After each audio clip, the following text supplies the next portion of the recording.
Got a favorite flower in your garden and wish you could grow it again next year for free?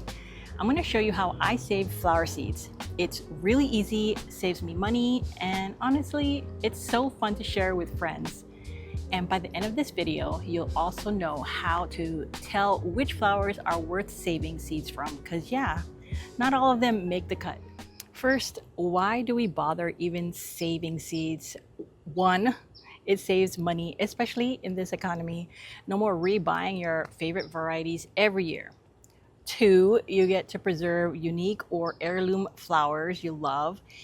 Three, it's just really rewarding. You're completing the garden life cycle and building your own little seed stash. And four, it's fun. You can share with friends, drop some off at the local seed library, or even go old school and swap seeds by mail with your garden buddies.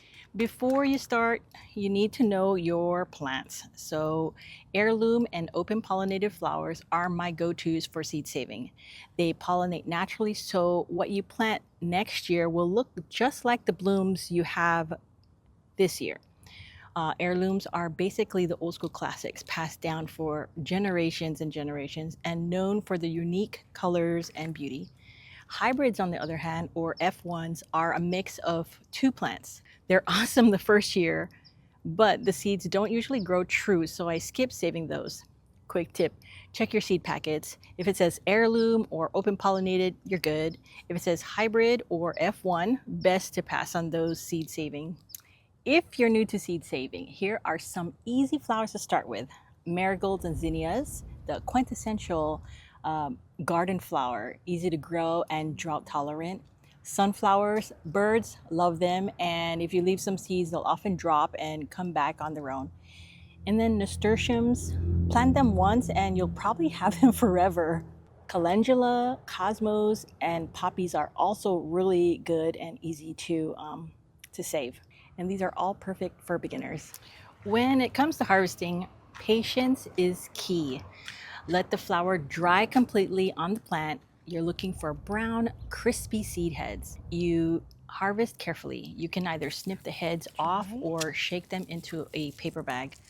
Always label them right away. The name, variety, and date. And trust me, you'll thank yourself later. If they still feel a little soft, lay them out indoors for a week or so that they finish drying, and this helps avoid mold.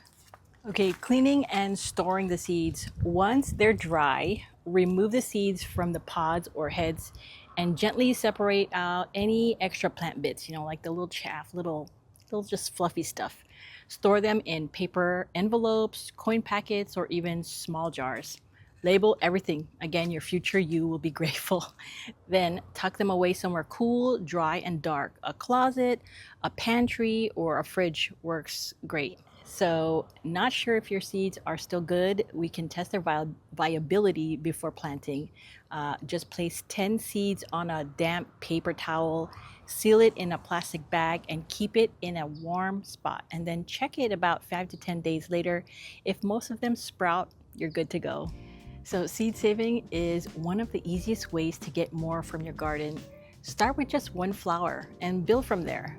Before you know it, you'll be growing what you love year after year. So tell me in the comments, which flower you're gonna save seeds from this season.